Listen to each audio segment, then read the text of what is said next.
Hello, light workers. Welcome to Monday. It's lovely to be back with you. I miss you, when I'm not talking with you. I think, today we're talking about crisis point, arriving at your crisis point.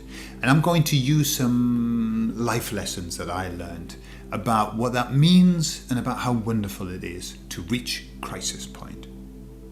So, I'll see you on the other side.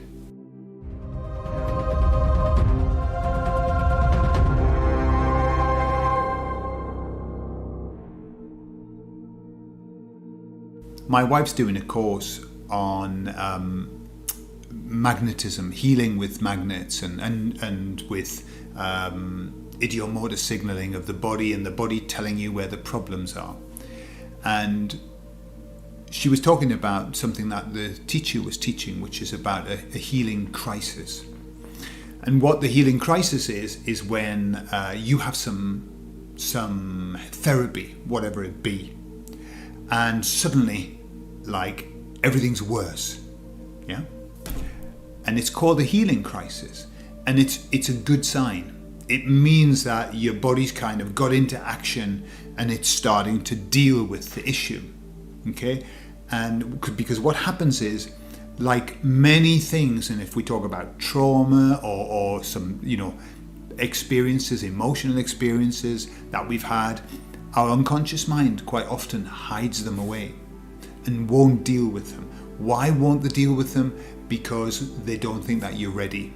And if the unconscious mind doesn't think that you're ready, it won't give you them to deal with. So it locks them away. But of course, locking them away is really not good. It's damaging to your own self because all of these things need to be expressed. And so it knows that it needs to get them out. It's like Pandora's box. They've got them all in the box. It knows that it's got to get them out, but it won't get them out until it feels that you're in a position to deal with it. Okay?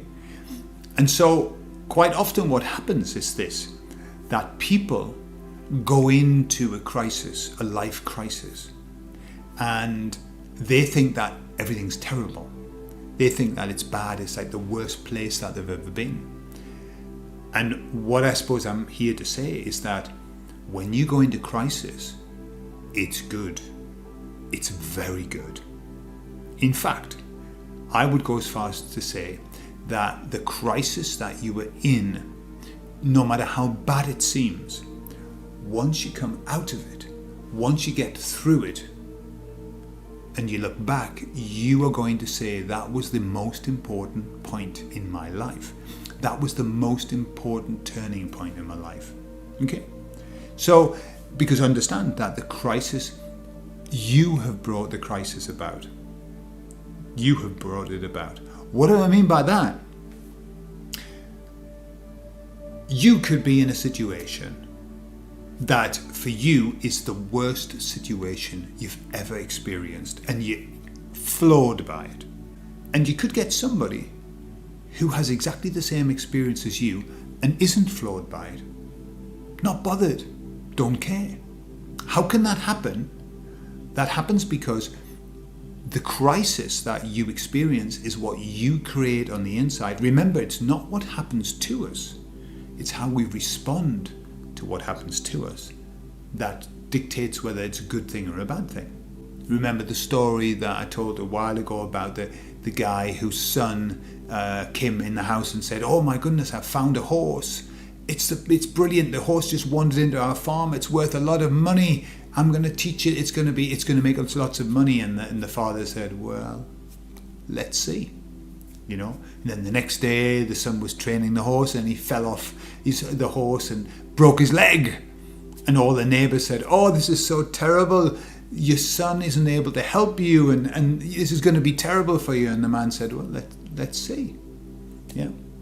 And the very next day the king's soldiers came into the village looking for recruits for the army, for people who were never going to return, who were going to die in battle. And of course they didn't take the man's son because he had a broken leg. And all of the neighbors said, "Oh, isn't that so brilliant?" And the father said, "Let's see." Okay? So everything that happens, we project onto it what we think it means, good or bad. The actual event means nothing. It's just an event that's happening. Okay, so I wanted to just tell you about my crises that I had in my life, and how the worst things that were happening to me, when I look back, are just so beautiful, absolutely beautiful things that were happening. But boy, they were tough. Boy, they were tough. So I was brought up as a Jehovah's Witness. That was horrible. It was absolutely horrible. However, now when I look back on that, I've learned so much from that. In fact, that experience has brought me here, because I wouldn't be making videos were it not for the fact that I wanted to help ex-Jehovah's Witnesses. I wouldn't be doing therapy if it weren't for the fact that I wanted to help ex-Jehovah's Witnesses. Okay? So that crisis, that horrible experience, has been the making of who I am. Thank God I was brought up like that. Was it all good? No, it was fucking horrible. But what I took out of it was incredible. I was talking to an ex-Jehovah's Witness, and we were talking about the ability that we have for speaking. One thing that you're taught as a Jehovah's Witness is to be able to speak in public. You know, if you can go knocking on doors and talking cold selling the Bible to people, you can talk to anybody at any time. So that was a crisis that worked out for the best. Then I left the Jehovah's Witnesses and I fell madly in love with a girl. I fell madly in love. It wasn't love. It was infatuation, but I didn't know the difference. And anyone who's felt infatuation for somebody understands that that is the horrible feeling. That is the worst feeling you can ever have. Because why? Because infatuation is attachment. It is, without this person, I cannot be happy. Without this person, I can't feel like myself. And the relationship only lasted 6 months. 6 months. She was completely the wrong person for me. She used to, she swore so much that she couldn't even manage to finish a word before she swore again. So she started splitting her words up. And she would say something like, ho ho, I remember once saying, well, that's great, now I've got an fucking excuse. Okay? And I thought, wow, you've even got to put the word fucking inside of a word. I mean, that's powerful, powerful stuff. She wasn't my type at all. She was a brawler. She was from Long Benton, which is a funny name in and of itself, isn't it? Long Benton. Like wide open, just next door, wide open, Long Benton. Funny names. So, I fell in love with her, but infatuated with her. And then it ended after 6 months. She packed me in. I was packed in. And do you know, it took me something upwards of, I would say, 15 years to get over that. Up slightly more to get over that. Every time I thought about it, I felt this weird thing inside. Okay, and it was only when I started to learn to be a therapist that I cleaned that out, that I brushed that away off my timeline. And it was like a big relief. But boy, did I learn from that. When I then discovered what attachment was and how letting go of attachments is what makes you free. An attachment is, without this, I cannot be happy. That's what an attachment is. Without that, I can't be happy. And of course, that's bollocks. It's absolute bollocks. But when you're living it, that's what you believe. And so I'm so grateful for having had that experience. Why am I grateful? Because it helped me to understand the difference between real love and infatuation love, the attachment love, the, my God, I can't live with. And look, how many songs, in songs we're told that all the time, yeah? I can't live without you, you are my everything, without you I'm nothing. This is all the biggest pile of fucking shite ever. And we're bombarded with it, and it happens to us. But not just with relationships, with things. Without this job, I wouldn't be happy. Without my wife, I wouldn't be happy. Without this car and this house, I wouldn't be happy. It's just shit. Absolute shit. So, life crisis, horrible, horrible moment. I cried for about a year. That taught me so much. It made me so much stronger, and it allows me to help other people who go through that as well. Then I married my father. Not literally, we're not in the no, I married my father. I married a woman who was my father. Okay? Exactly the same thing. I hadn't learned the lesson from my father that obviously I was contracted to learn, and so the universe gave me a wife that was the same as my father. This up their own arse, controlling, unable to express love properly, very violent, you know. So, and 15 years it took me to learn that. And then finally, one night, one faithful night, the phone rang. She was out. The phone rang and a woman spoke, and I said, yes. And she said, are you Gordon? Are you such and such's husband? And I said, yes, I am. And she said, okay, I'm just phoning to let you know that your wife is fucking my boyfriend in this moment. And I went, I beg your pardon, how very dare you? How very dare you? My wife is in college. She's learning something in college. And the girl said, really? What time does college finish? And I said, 9. She said, what time is it now? And I said, 11:15. She said, okay, I'll leave that with you. Put the phone down. Okay, so basically that was the end of my marriage because she was in love with somebody else. Disaster. Terrible. I had 2 little children. It was like, oh my goodness, what on earth? Best thing that ever happened to me. If I ever get a chance to meet again the guy who she went off with, I'm going to give him a big hug. I'm going to shake his hand and say, thank you. That was the best thing that ever happened to me. I was in a marriage there was no love, no respect, and I didn't like the person I was married to. And the universe took that off me. Thank God.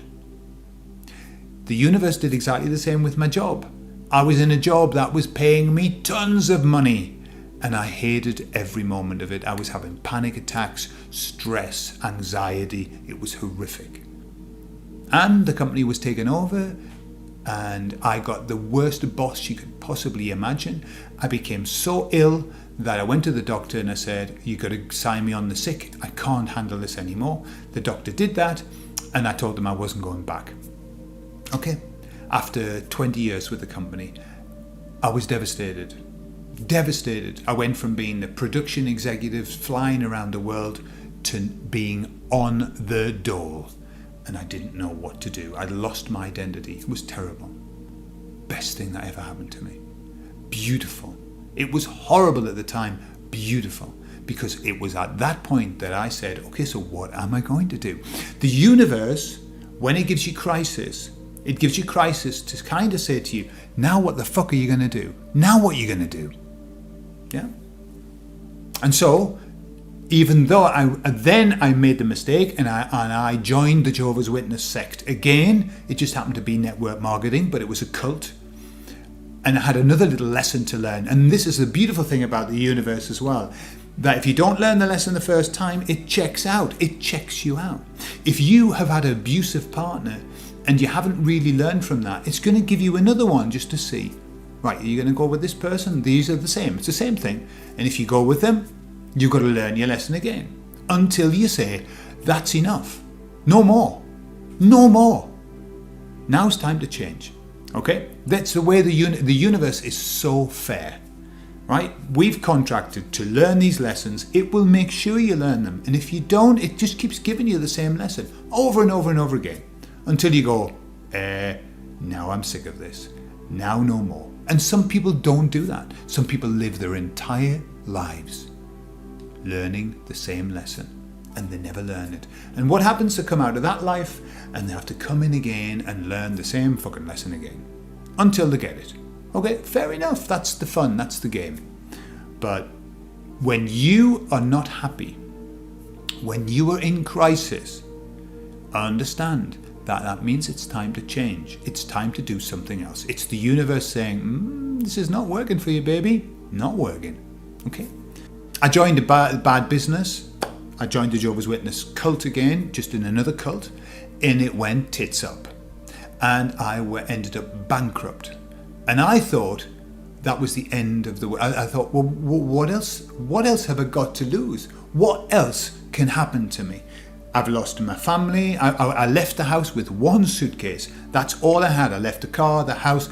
I give the business away to my ex. I give the business away that I had. Could we set up a little business? I give her it. Right? It's almost like I thought, no, I've got to start from zero. It's like an Etch-a-Sketch ending of my life. Just clean everything. Okay, I went bankrupt, and I was so embarrassed. I was so embarrassed. Best thing that ever happened to me, because then I was able to start afresh, and I built a business, and the business has allowed us to do and be everything that we wanted to do and be. Beautiful. But if I hadn't been in crisis, I would have kept on doing the same old crappy stuff over and over again, forever. And thankfully, obviously, the universe had better plans for me. And it kind of said, no, you're not going to keep on doing this. We're going to take it all away from you. Okay? So when you're losing stuff in your life, when stuff's been taken away from you, trust it's been taken away from you because you don't need it, because it's not your stuff, it's not your plan. And when you're taken right down to the very bottom, when you were scraping the bottom, just remember two things. One is that you're here to have something better. You're here because what you had wasn't working. And remember that when you get to the bottom, that's when you can push off. When you get to the bottom of the pool, you can push off. Floundering in the water like this is neither here nor there. No, let yourself go down, hit the bottom, and then push off. Yeah? That's what life crisis is about. If you're having a crisis, look, get some help. Somebody can help you through it, but it's just to help you. The way it works is this. You know the story of the student that goes to Buddha and he says, "What is God? Right. What is God?" And Buddha says, "God is the expression of love and the exuberance of the universe." And the student smiles and he walks away. And some months later he goes back to Buddha and he says, "Buddha, you were talking about God being the expression of love and the exuberance of the universe." And Buddha says, "There is no love, there is no exuberance, there is no God." The student says, "But why did you tell me that before?" And Buddha says, "I told you that so that the little baby wouldn't cry anymore. But now that you're an adult, I'm telling you, there is no God, there is no love, there is no exuberance." Okay? And this is kind of what the universe does to you. When you're going through it, you need some help, you need somebody to help you and say, "It's okay, everything's going to be all right, you're going to be fine." Okay? But it's just to help you to get through it, because at the other end, you're going to grow up. At the other end, you're going to become an adult, and you're going to see that what happened to you was the very best. It needed to happen, it had to happen, and boy, you're grateful that it happened. Okay? So if you're in crisis, look, we are in crisis at the moment. People are in crisis. And I promise you that this crisis is going to be the making of us. This crisis is going to be the best thing that ever happened to mankind. And we're going to look back on these days and we are going to be so proud of having gone through this. We're going to be so knowledgeable after having gone through this. And we're going to be so strong for having gone through this. Okay? So, there you are. I leave that with you and I'll see you on Friday. Bye-bye.